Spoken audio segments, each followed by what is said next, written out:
On peut trouver ce que les gens appellent des chanterelles jusqu'à la 3e semaine de janvier. Dans les années 1980 et autres, en janvier, il gelait à -10. Maintenant, terminé. On n'a plus de gel, on n'a plus de neige, on n'a plus rien. La météo change, la nature s'adapte. Et c'est bien difficile de comprendre comment elle réagit. Je suis André Février, j'ai 77 ans. J'ai découvert la forêt de Bercé en 2003. Et je suis président de la Société mycologique de la Sarthe depuis 2013. Le but de la Société mycologique de la Sarthe, c'est de parler des risques qui sont inhérents à la consommation des champignons. Donc nous, on a un discours de prévention et puis aussi toute une partie études, inventaire. Nous sommes en forêt de Bercé, c'est un terrain de jeu sans limite pour rechercher nos champignons. Tiens, alors voici un lactaire. Un lactaire. Je dis à mes collègues, lorsqu'on trouve une russule ou un lactaire, avant de l'accueillir, on regarde autour quelles sont les essences. J'ai voulu vérifier parce qu'il est inféodé au chêne.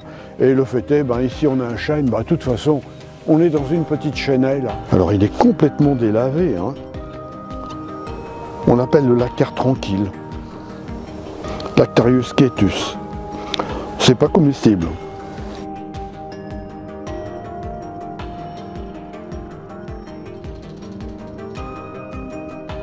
Un champignon, c'est comme une fleur. Ça fait partie de l'environnement, de la forêt. C'est un des joyaux de la forêt. Je veux dire que c'est magnifique à regarder. D'année en année, on a vu que le nombre de champignons observés était en constante diminution. L'automne, c'était l'apparition des champignons. Et au fil du temps, on s'est aperçu qu'il fallait décaler nos sorties. Là, on est à la mi-novembre. La forêt est vide chez nous. On voit bien qu'il y a un décalage dans l'apparition des champignons. En forêt, plus de champignons, plus de beaux arbres. Ça, c'est une règle. Là, ce que l'on remarque, c'est qu'il n'y a pas abondance de champignons. On ne voit pas grand-chose.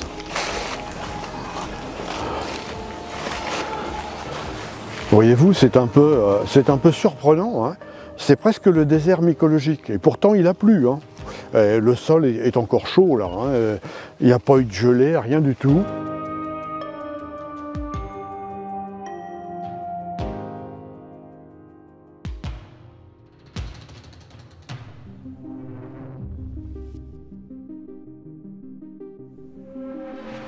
On peut être très inquiet pour l'avenir. On voit par exemple certaines essences, comme les chênes, la cime des arbres qui est complètement desséchée, et ça depuis plusieurs années. Alors sans doute faudra-t-il compenser avec des essences qui pourront résister, mais on bouleversera certainement aussi tout ce qui gravite autour de ces essences. Et quand on regarde ce qui nous entoure, on se dit qu'il faut protéger. Comment ? Ça, c'est autre chose.